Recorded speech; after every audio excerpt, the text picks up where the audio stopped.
저와 여러분은 예수 그리스도를 믿는 그리스도인입니다.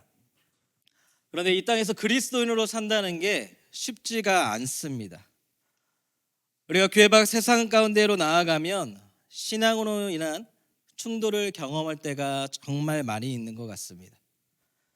내가 그리스도인이기 때문에 정직함과 순결함을 가지며 살아가고 싶은데 성과와 경쟁이 중요시되는 직장에서는 이것이 비효율적으로 비춰질 때가 있습니다.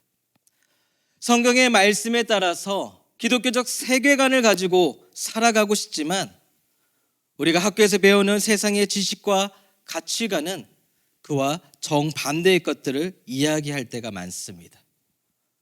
가정에서도 마찬가지입니다.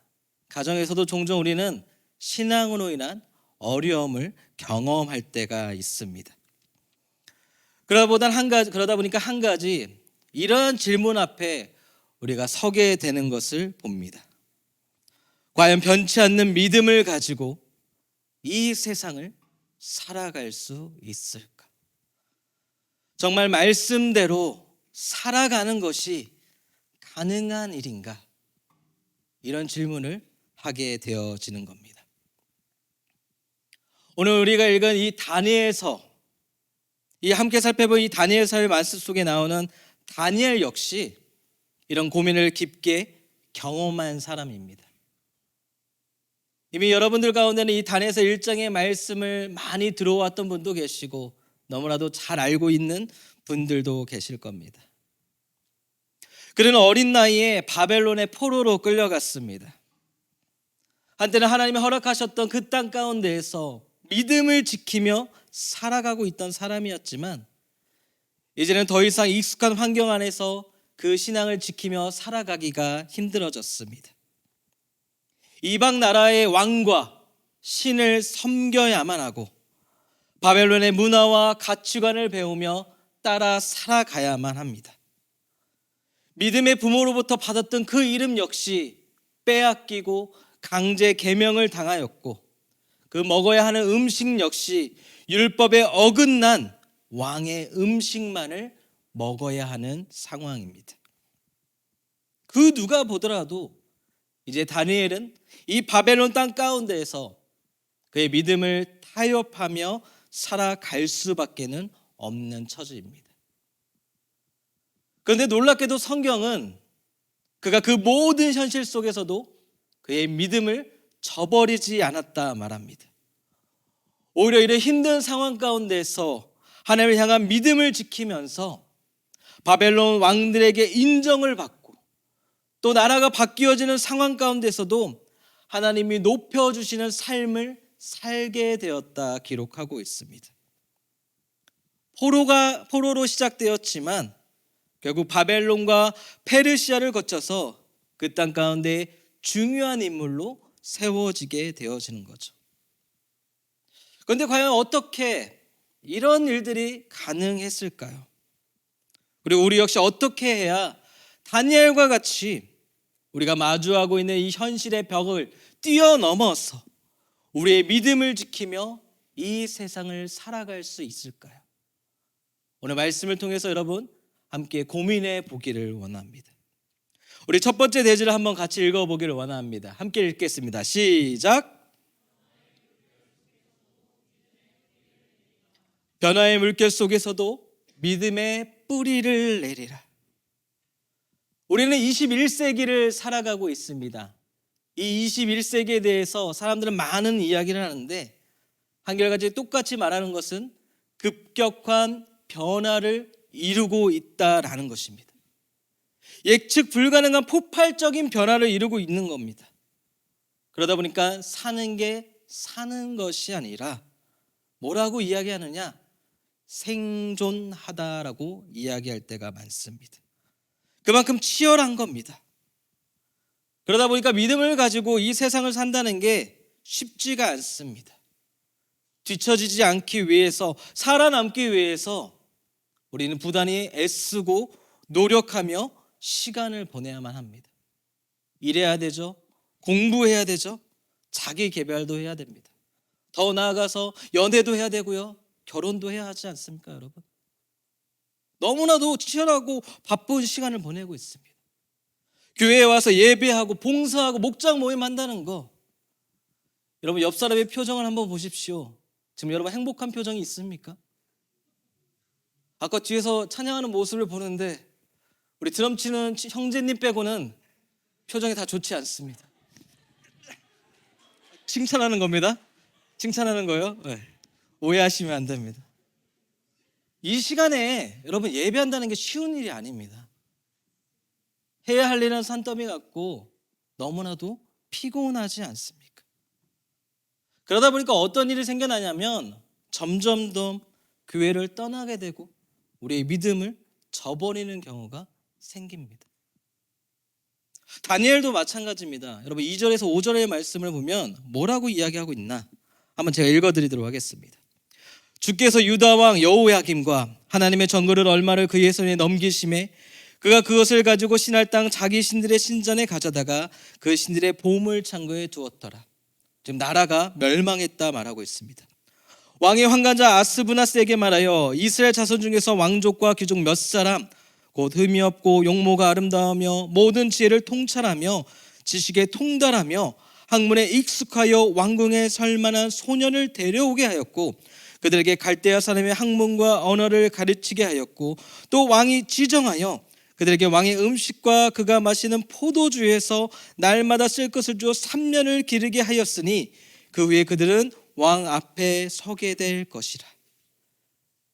지금 다니엘이 바벨론의 포로로 끌려와서 힘든 삶을 시작하게 되었다 성경은 말을 하고 있습니다.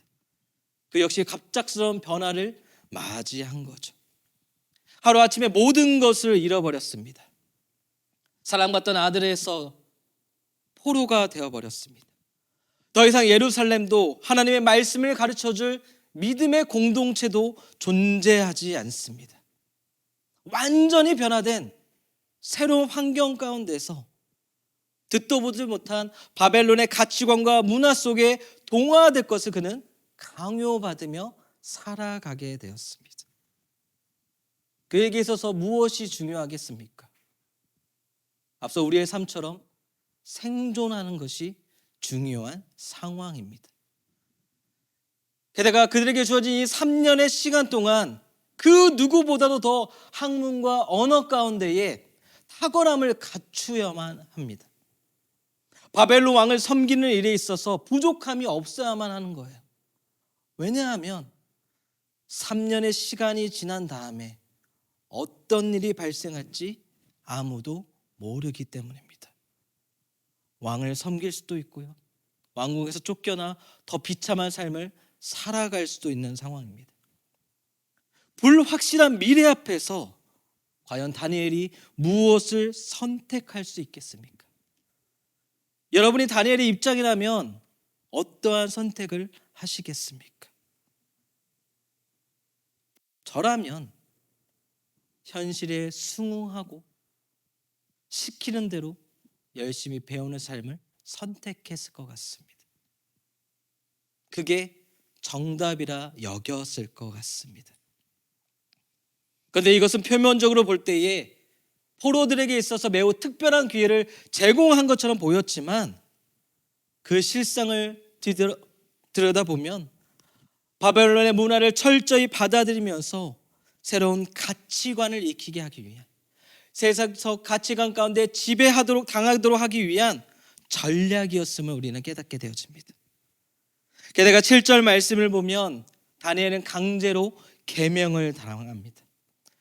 다니엘이라는 이름, 하나님은 나의 재판관, 이 이름의 뜻을 저버리고 바벨론의 신을 높이는 뜻을 지닌 베드사살로 그의 이름이 바뀌게 되어집니다. 단순히 부르는 그 이름을 바꾸는 것이 아니라 하나님을 향한 그의 믿음의 정체성, 신앙의 정체성을 부인하고 바꾸고자 하는 그런 의도가 담겨져 있는 겁니다. 그런데 오늘날 우리 이 세상 가운데에 이와 비슷한 의도들이 많이 있습니다. 세상은 우리를 결코 가만히 내버려 두지를 않는 겁니다. 우리를 목줄라오고 압박합니다. 학교와 직장 그리고 세상 가운데서 우리의 믿음을 버리고 현실적인 선택을 하도록 강요를 합니다. 과정은 상관없습니다. 어쨌든 성공하기만 하면 됩니다. 신앙 따위는 중요하지 않습니다. 물질과 경제적 안정이 더욱더 중요합니다. 적당히 타협하면서 잠시 신앙을 내려놓아도 되는 것처럼 속삭이면서 하나님도 이해하실 거야. 이건 예수님이 이 땅에 재림하셔서 어쩔 수 없는 일이야. 이렇게 우리를 속이고 있습니다. 그러한 기만 가운데에 하나님의 자녀라는 우리의 정체성이 흐려지고 있습니다. 그리고 결과적으로 어떠한 일이 발생하게 되어지느냐? 하나님과 멀어지는 일이 벌어지게 되는 것입니다. 그런데 다니엘은 이러한 상황 가운데서 어떻게 했습니까? 그는 자신의 믿음을 굳건히 지키고자 결심합니다. 이름이 바뀌었습니다. 새로운 문화와 가치관을 배워야 하는 입장입니다. 원하든 원하지 않든 무조건 따라야만 하는 겁니다. 하지만 그 가운데서도 결코 하나님과의 관계를 잊지 않는 모습을 우리 가운데 보여주고 있습니다. 바벨론에서 살아야만 하는 그 어쩔 수 없는 현실은 받아들이되 자신의 신앙만큼은 결코 포기하지 않는 모습을 보여주고 있는 겁니다. 환경이 바뀌었다 해서 믿음이 변해서는 안 된다는 것을 그냥 분명히 우리 가운데에 보여주고 있는 것입니다. 지금 여러분은 어떠한 환경 가운데 빠져 있습니까? 지금 여러분을 힘들게 하고 신앙적으로 어렵게 만드는 그것은 무엇입니까? 나 자신이 어찌할 수 없는 변화의 물결들이 때때로 우리의 삶 가운데 소용돌이처럼 다가올 때가 있습니다. 저 역시 그런 삶을 경험했던 시절들이 많이 있습니다. 흔들림도 경험했고 내가 정말 목회의 길을 걸어가야 하는가? 계속해서 교회 다니면서 하나님을 예배해야 되는가? 이 길이 내 길이 맞는 것인가? 하나님 앞에 기도도 해보고 철저하게 몸부림도 쳐봤습니다. 그런 그 상황 가운데서 우리가 어떻게 더 우리의 믿음을 지키며 살아갈 수 있어야 할까요? 바로 변화의 물결 속에서 흔들리지 아니하는 믿음의 뿌리를 깊게 내려야 가능한 일입니다. 믿음의 뿌리를 내려서 그 물결 속에 내가 잠겨져 있지만 그 물결에 휩쓸려 떠내려가는 것이 아니라 그 거대한 물결 속에서도 중심을 붙잡으며 살아가야만 하는 것입니다. 그렇다면 과연 그 믿음의 뿌리 우리는 어떻게 내리며 살아갈 수 있을까요? 우리 두 번째 내지를 한번 같이 읽어보도록 하겠습니다. 시작. 우리가 믿음을 지킨다는 것은요, 뭔가 거창한 결단을 하라는 말이 아닙니다. 어디 해외에 나가서 선교하다 순교하는 것을 말하는 것도 아닙니다. 오히려 우리의 믿음은요, 일상의 작은 선택 가운데에서 시작이 되어지는 겁니다. 우리가 볼 때 아무것도 아닌 것처럼 여겨지는 그 사소한 것들이 모여서 우리의 신앙을 더욱 견고하게 만들어가는 거죠. 그렇기 때문에 우리는요, 작은 부분에서부터 하나님을 의식하고 믿음의 원칙을 세우는 것을 중요하게 생각해야 합니다. 우리 8절 말씀을 한번 같이 보겠습니다. 함께 읽어보겠습니다. 시작. 다니엘은 뜻을 정하여 왕의 음식과 그가 마시는 포도주로 자기를 더럽히지 아니라 하고 자기를 더럽히지 아니하도록 환관장에게 구하니. 자, 지금 다니엘이 마주한 문제, 음식을 먹는 부분입니다.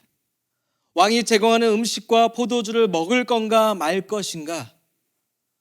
누가 보면 아무런 문제가 아닙니다. 그냥 먹으면 되지. 그게 뭐가 중요해?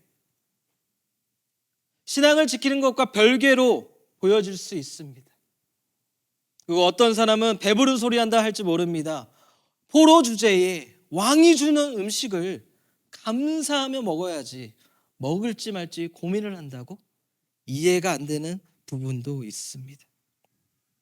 그런데 여러분, 이것은요, 겉으로 봤을 때 단순한 음식에 관련된 문제이지만 사실 이것은 하나님을 향한 나의 신앙을 지킬 것인가, 아니면 바벨론의 문화 가운데에 동화될 것인가? 이 두 가지를 놓고 선택하는 문제였습니다. 왕의 음식은 단순한 궁정 음식이 아니었습니다. 우상 숭배에 쓰인 제물이었습니다. 유대 율법에 따르면 우상 숭배에 쓰인 제물은 결코 먹어서는 안 돼 부정한 음식이라 말합니다. 이 음식을 먹는다는 것 자체가 신앙적으로 내가 타협한다는 것을 의미했습니다. 그렇기 때문에 다니엘은 자신의 믿음을 지키고자 뜻을 정합니다.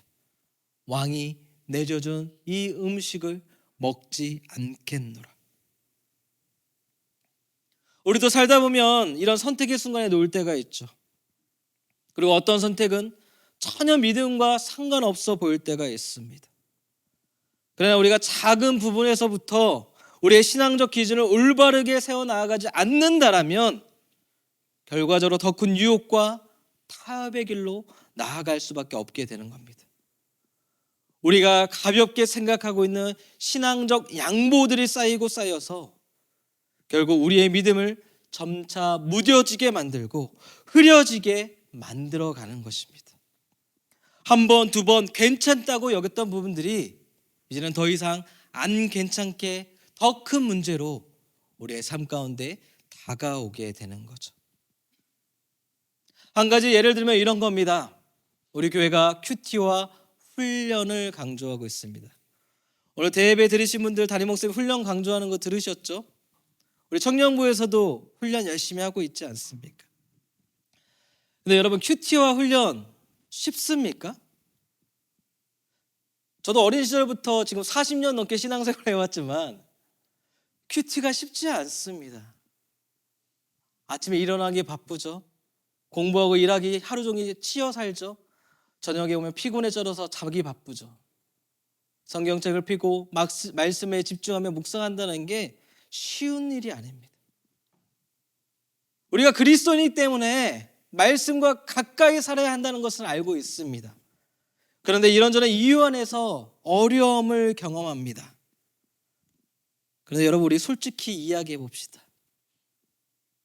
큐티를 안 해도 우리가 믿음의 삶을 살아감에 있어서 지장이 있을까요? 없을까요?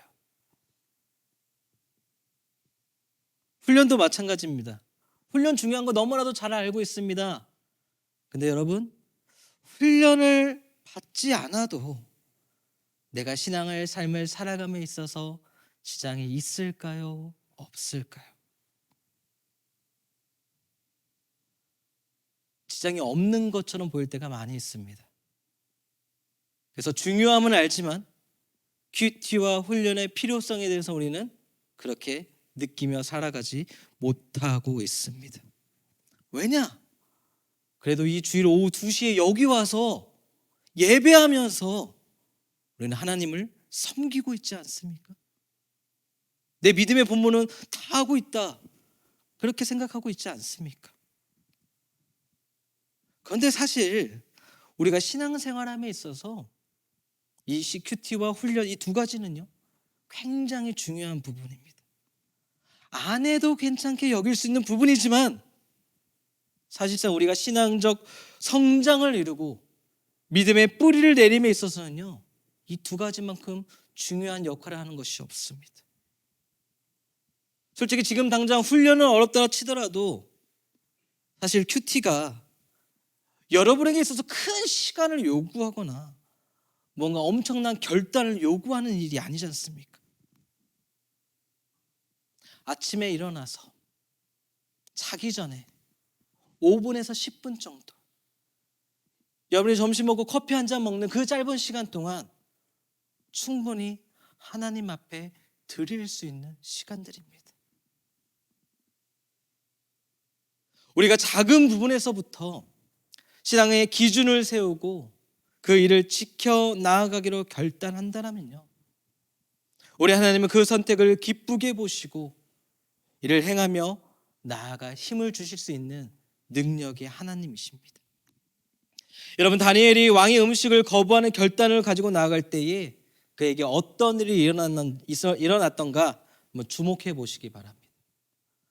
우리가 15절 말씀을 보면 하나님의 은혜 안에서 왕의 음식을 먹은 다른 젊은이들보다 더욱 건강하고 윤택한 얼굴을 갖게 되었다. 성경은 그렇게 말하고 있지 않습니까? 이를 통해서 다니엘은요, 더욱 그 믿음을 지켜 나아갈 수 있는 힘과 기회를 얻게 되었습니다.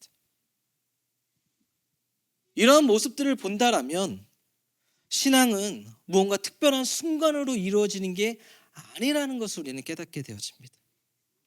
신앙은 매일의 선택 속에 세워지는 겁니다. 삶의 작은 부분에서부터 우리 하나님을 의식하는 태도 안에서 믿음의 원칙과 신앙의 기준 속에서 행하는 작은 결정 하나하나가 모여서 우리의 믿음의 뿌리가 되어지고 하나님이 사용하시고 높여주시는 위대한 삶으로 이어지게 되어지는 것입니다. 여러분, 그런 삶을 살아가고 싶지 않으십니까? 다니엘처럼 하나님 앞에 쓰임받는 그런 놀라운 삶을 살아가고 싶지 않습니까? 그렇다면 우리가 한 가지 더 중요하게 생각해야 될 것이 있습니다. 우리 마지막 세 번째 대지를 한번 같이 읽어보겠습니다. 시작. 우리가 살아감에 있어서 이 세상적 지식과 지혜는요, 없어서는 안 될 굉장히 중요한 요소입니다. 우리는 더 나은 삶을 위해서 끊임없이 배우고 기술을 익히며 경험을 쌓아가고 있죠. 저도 자격증이 한 10몇 개 됩니다. 목회 생활을 하다 보니까 의도치 않았지만 자격증, 근데 별로 쓸모는 없어요. 그냥 자격증만 부자예요. 실질적으로 많이 써먹지는 못했어요. 근데 목회를 하다 보니까 어쩔 수 없이 필요성을 갖게 되고 배우게 되고 자격증을 취득하게 되어진다는 겁니다. 근데 실질적으로 삶에서 많이 써먹지는 않더라고요. 근데 여러분, 우리가 살아가면서 준비를 위해서 많이 공부하고 준비를 하며 살아가고 있지 않습니까? 더 배우기 위해서 노력하고 투자하지 않습니까? 근데 그보다 더 중요한 게 있는데요. 그것이 바로 하나님의 지혜를 구하는 일입니다. 우리가 정말로 의미 있고 변치 않는 믿음의 뿌리를 내리면서 다니엘과 같이 하나님이 사용하시고 높여주시는 삶을 살아가기를 원한다라면 세상적 지식과 지혜와 더불어서 하나님의 지혜를 간구하며 살아가야 하는 겁니다. 앞서 4절에서 다니엘은 바벨론 왕궁에서 최고 교육을 받게 되었다 말했습니다. 바벨론의 학문과 언어는요, 그 당시 최고 수준의 지식과 지혜였습니다. 굉장히 수준 높은 교육에 그게 참여하게 되어진 거죠. 근데 그가 단순히 그 지식을 배우는 것에서 그치지 않습니다. 세상의 학문을 배우면서 동시에 하나님의 지혜를 구하는 태도를 잃지 않습니다. 하나님이 그러한 다니엘에게 특별한 은혜를 베풀어 주셨는데요. 우리 17절의 말씀을 한번 같이 읽어보길 원합니다. 17절 말씀 시작. 이 네 소년에게 학문을 주시고 모든 서적을 깨닫게 하시고 지혜를 주셨으니 다니엘은 또 모든 환상과 꿈을 깨달아 알더라. 아멘. 하나님은 다니엘에게 세상의 지혜와 명철을 더해 주셨습니다. 거기다가 모든 환상과 꿈을 깨달아 알게 하는 아주 특별한 하나님의 지혜 역시 더해 주셨습니다. 그리고 3년의 시간이 지난 후 왕 앞에 서게 되었을 때에 어떠한 일이 발생했습니까? 마지막 19절과 20절의 말씀을 보면 다니엘보다 뛰어난 사람이 없었다 성경은 말하고 있습니다. 그리고 바벨론의 그 어떠한 지혜자들보다도 10배나 더 나은 자가 되었다 기록하고 있습니다. 저와 여러분도요, 오늘날 최고 수준의 교육을 받고 있지 않습니까? 모르는 건 네이버나 구글에게 물어보면 됩니다. 여러분, 무언가 배우고 싶습니까? 유튜브에 들어가서 치기만 하십시오. 다 배울 수 있습니다. 우리가 원하는 모든 정보를 알고 모든 정보를 공유할 수 있는 그 최고 수준의 시대에 우리가 교육을 받으며 살아가고 있습니다. 하지만 우리가 아무리 많은 정보를 알고 아무리 탁월한 지식을 쌓는다 해도요, 우리의 삶 가운데 하나님의 인도하심이 없다라면 우리의 삶은 진정한 의미와 방향성을 잃고 흔들릴 수밖에 없는 삶이 되어지는 겁니다. 그렇기 때문에 우리가 세상적 학문과 기술을 배우는 것 이상으로 하나님의 뜻을 구하고 성경을 통해 참된 지혜를 깨닫는 것을 중요하게 여기며 살아가야 하는 것입니다. 오늘날 많은 사람들이요, 자신의 지혜와 능력만을 의지하며 살고 있지 않습니까? 자신의 판단이, 자신의 경험이 최선이라 생각하면서 하나님보다 자신의 계획을 앞세우기도 합니다. 그리고 세상은 우리에게 그것이 합당하다 말합니다. 그것이 정답이라 말합니다. 그러나 우리가 잘 알다시피 인간의 지혜나 세상의 지혜는요, 한계가 분명 존재합니다.